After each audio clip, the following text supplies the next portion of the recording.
võtta, et kõik need viimase aja olud on meid sundinud virtuaalsesse olukorda, siis tegelikkuses ma tahaksin teha hoopis teiega ühe retke. Ja see retk on läbi ümber Viimsi poolsaare. Kahjuks ma pean seda praegu tegema virtuaalselt, aga ma soovin väga, et nii mõnigi teist võtaks selle retkega päriselt ette. Mööda randa, mööda rannajoont, läbida alates Tallinnast siis kuni teisele poole Muuga sadamat, Maarduni välja Viimsi poolsaar. Miks see on nagu oluline? See on oluline sellepärast, et see on väga hea õpiku näide sellest, mis hakkab juhtuma ühe suurlinna või mis suurlinn see Tallinn on, ühe linna lähedal, kui see lähimaastik, mis seal muidu on olnud täielikult maamaastik, hakkab muutuma vaikselt linnaks. Ja nüüd siis mul oli au teha Viimsi vallale viimase 2 aasta jooksul loomastiku alusuuring. Ja selle käigus ma käisin nii mõnegi kohal Viimsis läbi päris tihedalt ja enamus neid kaarte, mis ma teile nüüd näitama hakkan, ongi siis selle uuringu tulemusele tekkinud. Ja ühtlasi siis ma lisasin sinna vanade kaartide võrdlust, et saaks natukenegi aimu sellest, mis võiks juhtuda kaugemal linnast, kui inimene tahab hakata toimetama rannal. Niisiis teeme ühe väikse virtuaalse jalutuskäigu mööda rannikut ümber Viimsi poolsaare. Kõigepealt, esimese asjana ma ei tea, kas on kõigile näha see minu esinemine ja kas on näha ka, kui ma liigutan hiirt, kas see on noolekesena siin peal näha? On küll, väga hästi. Siis kõigepealt räägiks sellest Viimsi poolsaarest natukene minevikus, ehk siis, et milline nägi see poolsaar välja 1920-30-ndatel. Siin ongi taustal kasutatud tolle ajaks topokaarti ja selle baasil siis väikene statistika. Loomulikult oleme kasutanud valla mandriosa, Viimsi valla mandriosa pindala, mis on kogu aeg sama, ehk siis 47 ruutkilomeetrit. Ta küll tegelikult ajas vahepeal muutus, aga ma pean seda siin kogu aeg 9 samaks. Inimesi oli tol ajal sellel poolsaarel elas umbes 1000 kuni 1500 kanti ja umbes 350 majapidamist. Suurte metsloomade kohta mul sellest ajast andmeid ei ole, et seda me ei tea, kui palju neid seal elutses. Aga metsapindala on umbes 30 ruutkilomeetrit ehk siis sellest 447 ruutkilomeetrist. Kogu roheala, kaasa arvatud siis niidualad on 40 ruutkilomeetrit. Ja ülejäänu oli siis umbes majapidamiste all. Ja nüüd metsa ja avamaastiku suhe tollel ajal oli siis umbes nii, et 2/3 oli metsa ja 1/3 oli avamaastiku. Rannajoone pikkus circa 30 kilomeetrit, see on ka konstantne, see ei muutu. Nüüd rannatüüpe käisin läbi nagu selle kaardi ja vaatasin umbes kas või, et milliseid rannatüüpe siit eristab laias laastuski. Ja väga oluline just nimelt, kuna minu uuringu üks mõte on see, et kuivõrd need rannad on avatud suurulukitele, siis oli ka tõin eraldi välja selle, et kui suur osa sellest rannajoonest on siis selline, kus mets ulatub mereni välja või mere äärde välja. Need tuleb siis sellest ajast, et 7 kilomeetrit oli igasuguseid liiva, veerise, moreen või pankranna tüüpi randasid, 3 kilomeetrit umbes mets mereni ja 20 kilomeetri ulatuses on tegelikult siis rannani ulatuvad rannarohumaad. Ja päris rannajoone lähedal oli ka juba toona tegelikult päris palju majapidamisi. Ehk siis nagu siin kaardi pealt on näha, siis põhimõtteliselt on see rannajoon täis tipitud juba siis eriti just läänepoolne külg, aga ka Kirdeosa ja ka siin Tammneeme lahes on päris tihedalt majapidamisi. Ehk siis inimene oli tegelikult juba rannikutele päris korralikult koondunud. Nüüd, mis järgmine hetk on siis 90ndate algus, milline näeb välja tolleaegne kaart, on juba tunduvalt rohkem näha, milline on asustus, siis kuidas asustus on koondunud just nimelt ümber poolsaare põhimõtteliselt randadele. Ja mis siin oleks oluline välja tuua, on see, et majapidamiste arv on kasvanud väga suures hulgal, ka inimesi on rohkem, umbes 5000 ringi. Metsloomade arvukust jällegi tollest ajast ei ole teada kahjuks, aga metsapindala on vähenenud ja roheala pindala üldiselt on ka vähenenud. Samas avamaastiku metsa suhe on üldjoontes sama. Ja nüüd rannatüüpidest võttes siis tegelikult on vähenenud igasugust liiva, veerise, moreen või pankranna tüüpi rannad ja samal ajal on vähenenud drastiliselt ka rannarohumaad. Ehk siis tegelikkuses on juba siis tulnud, siit kaardilt ei olnud seda välja võimalik lugeda, aga järgmiselt ehk siis ortofotolt on seda võimalik lugeda, on väga palju juba siis oli tulnud käiku tehis randasid või siis rannajoont, mida oli muudetud inimese poolt. Ja majapidamiste ala päris rannajoone lähedal on nüüd juba kasvanud üle 50% kogu rannajoonest. Ja nüüd tänane seis, ehk siis praegu on siin ortofotona näha, on selline, kus on ikkagi selgelt linnaline keskkond terve selle lääneranna ulatuses päris laialt ja ka idarannik on tihedalt elamualasid täis. Nüüd statistiliselt võttes, eks ole, ongi see hüpe on vahepeal toimunud väga suur, et täna elab selles vallas juba üle 20 000 inimese. See arv ligineb praegu 22 000. Majapidamisi on ka kõvasti rohkem. Samal ajal on nüüd meil teada ka loomade arv, sest et selle ma eelmiste 2 aasta jooksul uuringuga sai need üle põhimõtteliselt suhteliselt mitme meetodiga üle kontrollitud ja põtru on seal 37 kuni 40 selles vahemikus. Väga täpselt seda arvu, nii täpselt seda ei tea, et kohe iga isend oleks üle loetud. Metskitsi jääb vahemikku 130 kuni 150 ja metsapindala on jäänud samaks võrreldes 90ndate algusega.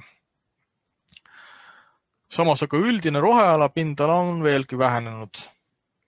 Ja nüüd on siis metsa ja avamaastiku suhe, mis on hästi oluline, et see suhe on vähenenud muutunud selliseks, et 3/4 on nüüd mets ja veerand umbes on avamaastikud. Ehk siis tegelikkuses täisehitamine on toimunud just avamaastike arvel ja suures osas ka avatud randade arvel.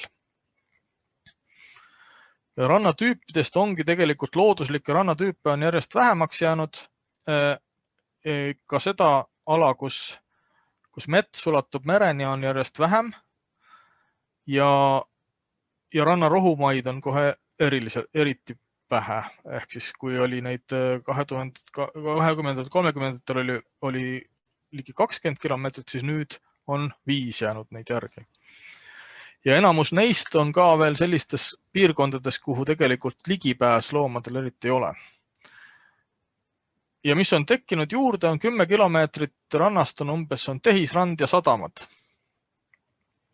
Nii et kokkuvõttes on näha, mis on toimunud selle poolsaarega ja mis on väga selgelt kohe oluline tõenäosus, et seda midagi sarnast saab toimuma ka siis, kui mida vabamaks anda randadesse ehitamine.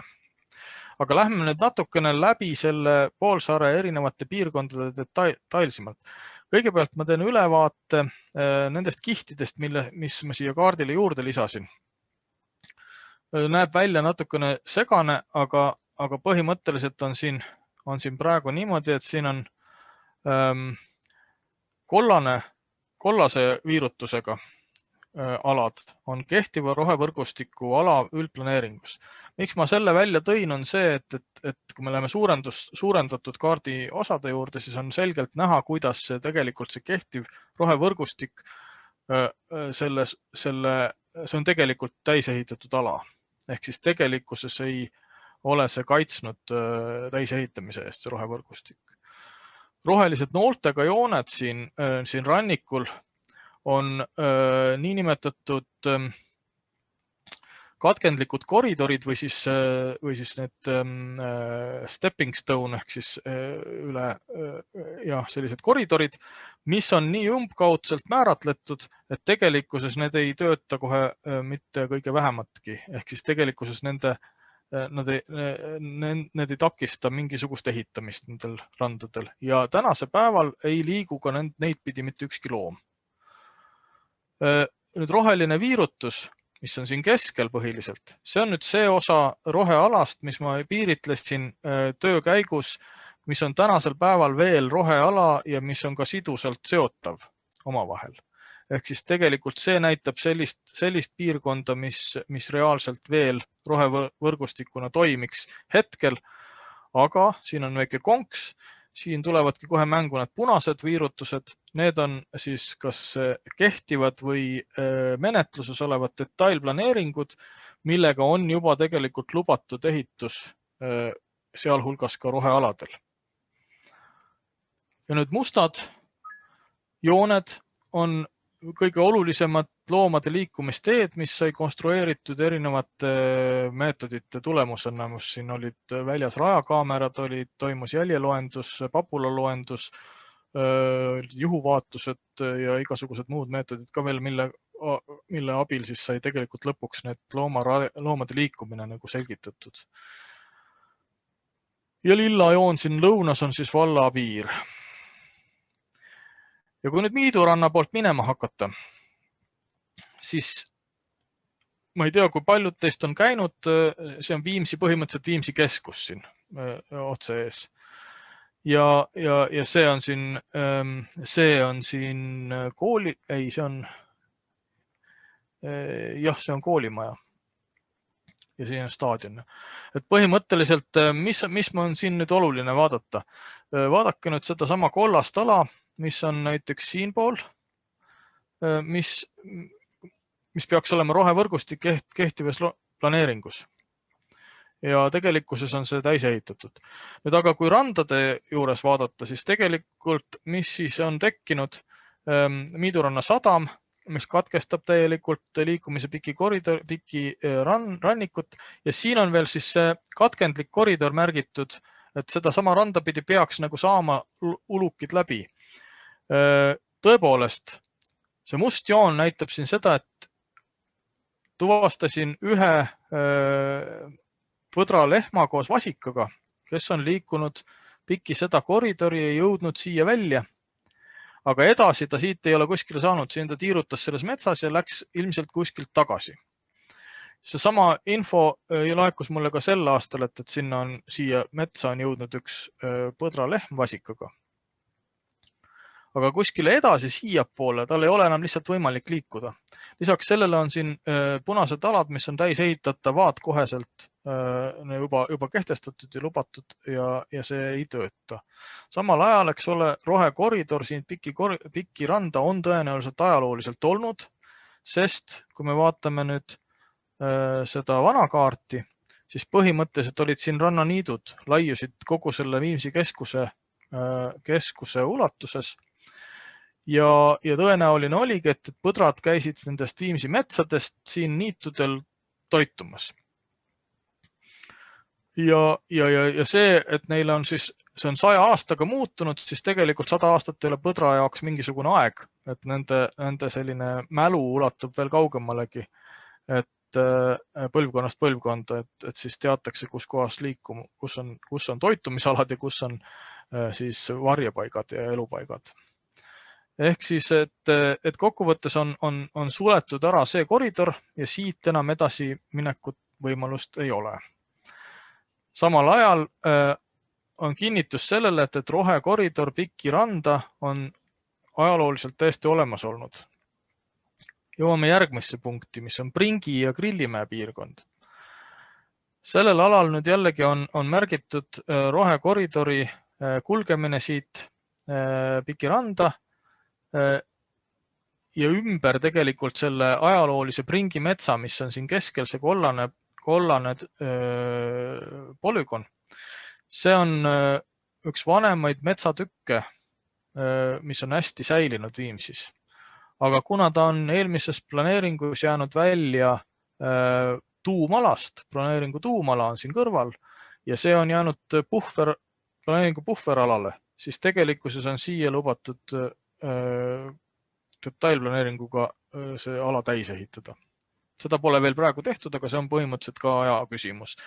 Mustad jooned viitavad sellele, kui tihedalt tegelikult liiguvad loomad, kes püüavad pääseda siit mere äärde. Aga kuna siin on juba elamud ette ehitatud, siis enam siit ei pääse. Samuti siin piki seda Reinu tee serva pidi lähevad nad samuti, püüavad siit mere äärde pääseda. Aga seda koridori, mis on planeeringus, tegelikkuses ei kasuta enam ükski loom. Sest et see lihtsalt ei ole võimalik, siin on aiad ja majad on ees. Mis siin oli jällegi vanasti? 100 aastat tagasi olid siin jällegi heinamad ja mets ulatus väga lähedale. Siin on metsamärgid, on näha, et mets on ulatunud siin tegelikult Pringi kandis väga merele, väga lähedale, mis toobki ilmselt need loomad praegu siia samasse metsa uuesti. Ehk siis tegelikkuses nad on nii harjunud käima siia mere äärde, aga see ala on tundmatuseni muutunud ja enam nad siit ei pääse. Nüüd Rohuneeme juures edasi liikudes on näha, siin oleme toonud nüüd välja ka need numbrid, ka eelmistel piltidel olid need numbrid, mis suured kollased numbrid viitavad sellele, et millise laiusega koridorid on hetkel veel rohealane alles ja punased numbrid viitavad sellele, et need on siis üldplaneeringus toodud rohevõrgustiku kehtivas rohevõrgustikus siis koridoride laiused, aga nad on toodud eemal olevatel aladel, ehk siis tegelikkuses siin see laius eksisteerib küll, aga natukese aja pärast siin edasi on tal alles ainult 8 meetri ja 30 meetri laiune koridor. Ja nüüd tulebki mainida, et tegelikult loomuliku liikumise minimaalsed mõõdud, tegelikult koridori mõõdud suurulukitele, põtradele ongi näiteks metsasel alal peab see koridor olema minimaalselt 200 meetrit lai.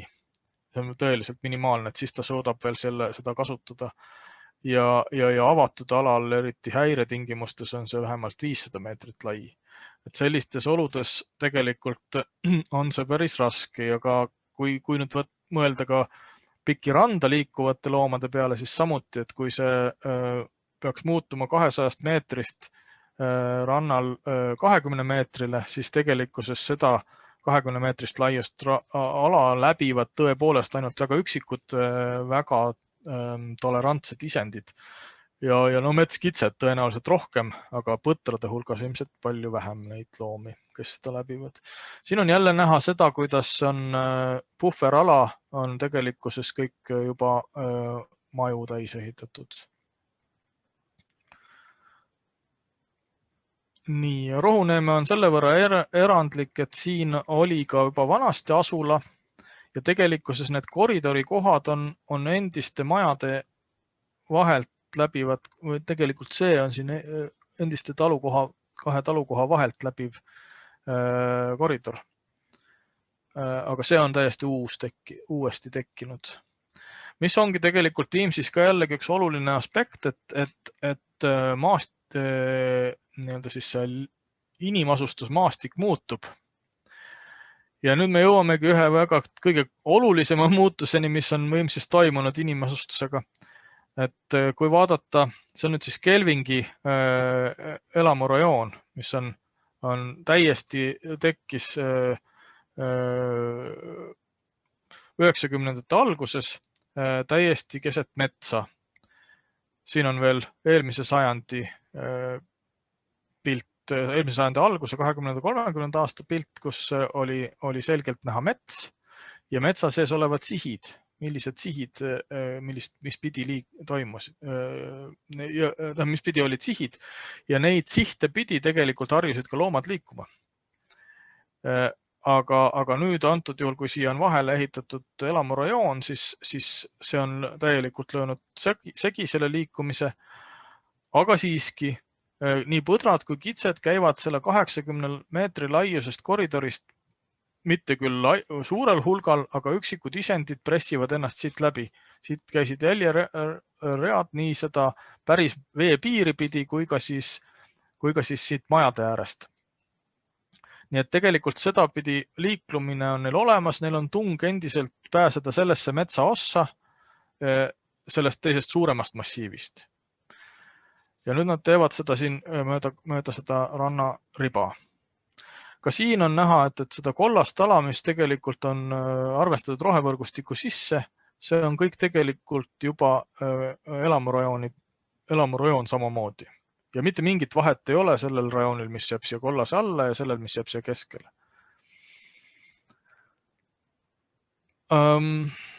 Nii, aga siis liigume edasi. Jõuame Lepneeme sadama juurde. Lepneeme sadam, need punased alad on nüüd jällegi kõik täis planeeritavad. Jäänud väike koridor pikki randa 30 meetrit lai, mis ühendab siis tegelikult seda Kelvingi-äärset metsa ja siis Lepneeme sadama tagust rooala. Siin on suured heinamaad ja roostikud, kus tegelikult põdrad käivad nii toitumas kui ka magamas. Aga see sama väike koridor, eks ole, siit nad tegelikult suuremas osas lähevad läbi mere. Aga see ei ole neil tegelikult olnud ajalooliselt looduslik viis minna läbi mere, vaid need on lihtsalt sunnitud seda nüüd tegema. Ja teine oluline koht on siin teisel pool Lepneeme sadamat on suur veel säilinud heinamaade ala, mida ka tegelikult ei ole planeeritud veel detailplaneeringutega täis, aga siia ligipääs on praktiliselt juba suletud. Ehk siis Lepneeme metsamassiivist, mis jääb siia lõunasse, on ainult 20–30 meetrit laiad või kitsad ribad, kust siis ligipääs veel olemas on. Üks neist katkendlikest koridoridest, mis hetkel on tänases kehtivas planeeringus, on siin ka täiesti toimiv. Aga küll aga ei ole toimiv teine koridor, mis suundub piki randa. Mis siin oli vanasti? Oli ka asustus, olid üksikute elamud, aga üldiselt ümber nende igal pool oli heinamaad. On jällegi näha, et loomad käisid metsadest heinamaadel toitumas. Tamneeme piirkonnas on täpselt samuti, kui nüüd liigume idarannikut pidi juba tagasi lõunasse, siis need koridorid, mis on jäänud vee äärde, on ülikitsad rohekoridorid, ainult 20 meetrit ja 10 meetrit laiad. Et see on täielikult, põhimõtteliselt on siit veel loomad liiguvad, see must joon, mis ulatub siit mereni, siis saab sellega küll veel kokku väikse ribana. Siin oli mul rajakaamera ja siin see näitas, et põdrad liiguvad tõepoolest siit mere äärde, aga siiapoole, siit nad pöördusid tagasi, siia nad enam ei tulnud, ehk siis see 90 meetri laiune koridor, mis oli siia veel olemasolevas planeeringus märgitud, on suletud juba nende samade majadega, mis on puhveralale ette ehitatud. Ja mis oli siin 20–30 olid siin jällegi rannaheinamaad ja hajaasustus, ehk siis välja arvatud siin lõuna pool nüüd on näha, kus oli ka juba siis, olid tihedalt majad mere äärde ette ehitatud ja see koridor tegelikkuses oli niisuguse kitsana olemas juba toona, ehk siis tegelikult loomad käisid siin heinamaadel teiselt poolt, aga mere äärt pidi nad siin enam ei liikunud juba siis suure tõenäosusega.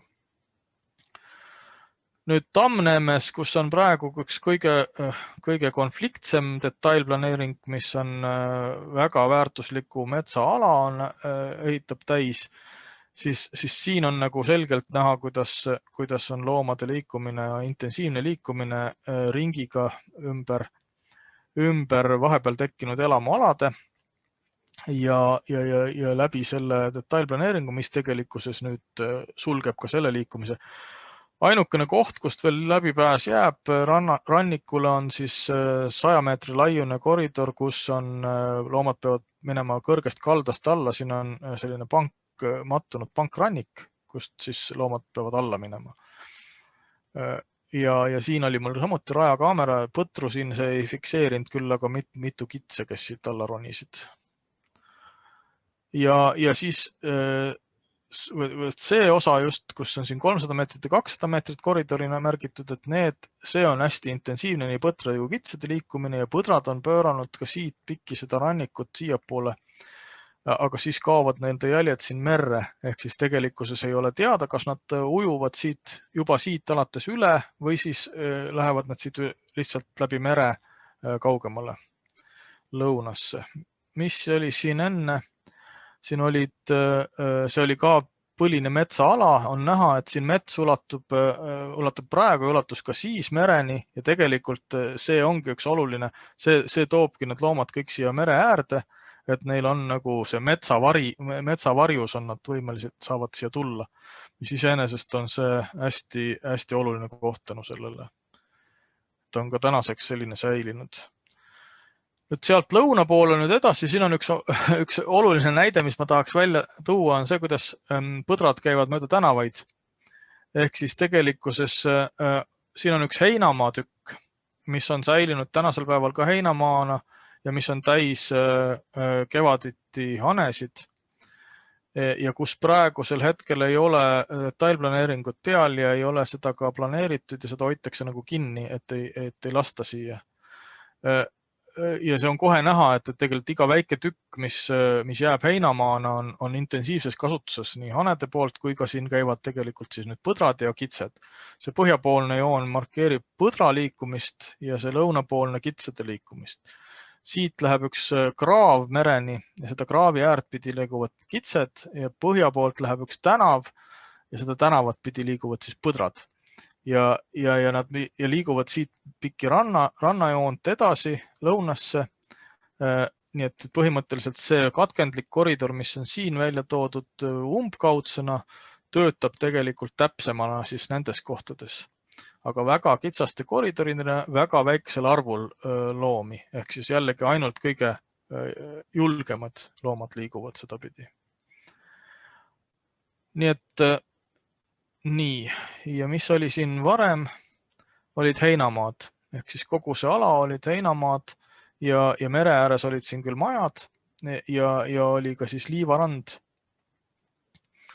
mida siis tänasel päeval siin enam ei ole.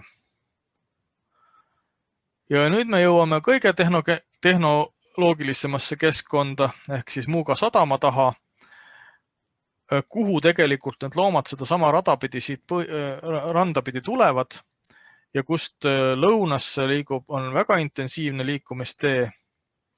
Ehk siis siit Äigrumäe lagedate peale, Äigrumäe ümbruses on lagedatel aladel on väga suured heinamaad, mis on toitumisala, aga ka need on juba tegelikult tänasel päeval detailplaneeringutega täisehitamisse lubatud. Ja siit on ainukene mööda maad toimuv väljapääsu võimalus, kus on, nagu ma siin märgin, 0 meetrit, ehk siis selle koha peal on kõrge piirdeaed ette ehitatud ja loomad peavad minema siit üle tee. Esimene nõks on siin ja teine nõks on siin, kus nad lähevad üle tee ja ümber selle piirdeaia siis jõuavad nad väga kitsukesse koridori, kust siis pääsevad sinna Tühermaale või siis tööstusmaastikku, mis jääb juba Maardu piirkonda. Ja ka siin need koridorid on väga kitsad, ehk siis tegelikult põtradele on nad ikkagi ülikitsad juba. Samal ajal mul olid rajakaamerad siin metsas mitmel pool üleval ja võtsid üles põtrade ja kitsede intensiivset liikumist seda sama metsariba pidi siia lõuna poole. Siin selle ringtee ääres põhimõtteliselt on ka jalutanud üks põdralehm vasikaga. Mis oli siin varem, enne kui Sumuga sadam siia tekkis, olid siin tegelikult põõsastikud ja siis rohumaad. Nii et järjekordselt väga selline hea piirkond suurulukitele elamiseks. Ja edasi nüüd minu uuring lõppes tegelikult valla piiriga, et siit edasi ma nagu uuringuga enam ei läinud, aga siit on näha, et põhimõtteliselt ühenduslüli selle suurema metsamassiiviga, mis jääb Jõelähtme valda juba teisele poole Maardut, on tegelikult täiesti veel võimalik ja hea tahtmise juures on see taastatav ja hoitav, aga praegusel hetkel suure tõenäosusega muutub see järjest vähem tõenäoliseks, et siit keegi läbi hakkab käima. Ja ilmselt toimubki suurem selline verevahetus nende 40 põdraga, kes on seal Viimsi metsades, nende loomade abil, kes vujuvad üle mere ühelt poolt või teiselt poolt. Aga iseenesest see ei ole nende tavapärane ja loomulik liikumisviis. Nii et mõnes mõttes võib hakata see ka mõjutama juba nagu sellist geneetilist valikut selles mõttes, et sealset populatsiooni hakkavad isendid mõjutama, kes on oma olemuselt tunduvalt agressiivsemad kui tavapärases olukorras. Ja kui vaadata seda ala nüüd tegelikult jälle vanal kaardil, siis põhimõtteliselt näeme ka siin, et siin on väga ideaalne maastik suurulukitele. Heinamaad vahelduvad metsatukkadega ja on soiseid alasid, suur soine ala, mis on tegelikult põtrade jaoks ideaalne maastik.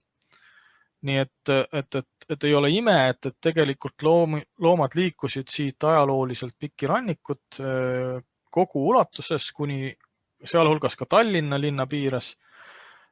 Tallinna linnaga jätkub mul järgmine uuring, et seda uuringut sai sel aastal nüüd alustatud, et selgitada välja Tallinna rohealade suurulukid ja nende võimalik pääsemine siia ja sinna ja läbi Tallinna, et siis kuidas sellega saab olema. See on ka väga huvitav.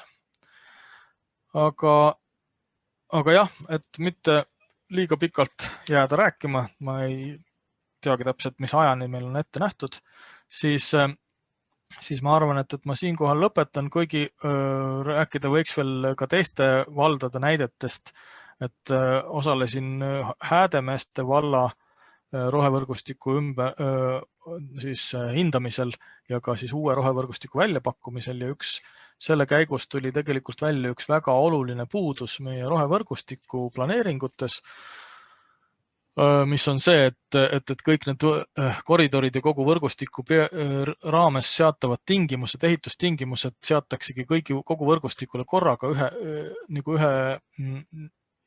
samad tingimused kehtivad igal pool. Ehk siis ja nüüd me tegime uue rohevõrgustiku ettepaneku Häädemeeste vallale, kus me andsime igale rohevõrgustiku elemendile, tuumalale, igale koridorile, igale astmelauale andsime täiesti omaette tingimused vastavalt sellele, kes seal liikus ja mis on selle sihtotstarve. Ja sellisel juhul see töötab tunduvalt paremini ja see läks ka palju paremini inimestele, meeldis see palju paremini, seepärast et see võimaldas kompromissina võimaldaski teha palju paremini kompromisse. Ja teisel juhul senistel rohevõrgustike puhul ongi see asi jõudnud selleni, et kuna püütakse anda need samad ehitustingimused kogu rohevõrgustiku ulatuses, siis see muudab selle tingimuste andmise võimalikult lahjaks, sellepärast et ikka leidub kuskil piirkonnas keegi, kes on mingile tingimusele vastu. Ja oluline aspekt seoses randadega värkida on veel see, et rohevõrgustiku raames tegelikult jäeti koridoridena tihtipeale rannaala välja, sellepärast või märgiti nii nagu Viimsiski märgitud sellise katkendliku koridorina, eeldades, et seda sama rannaala kaitsebki see sama ehituskeeluvöönd. Ja kui nüüd seda ehituskeeluvööndit korraga ei ole ja rohevõrgustikus teda ka ei ole, siis tegelikkuses ei kaitse teda enam miski. Aga tänan omalt poolt praegu, kui mingid arutelu ja küsimusi on, siis saab seda edasi teha.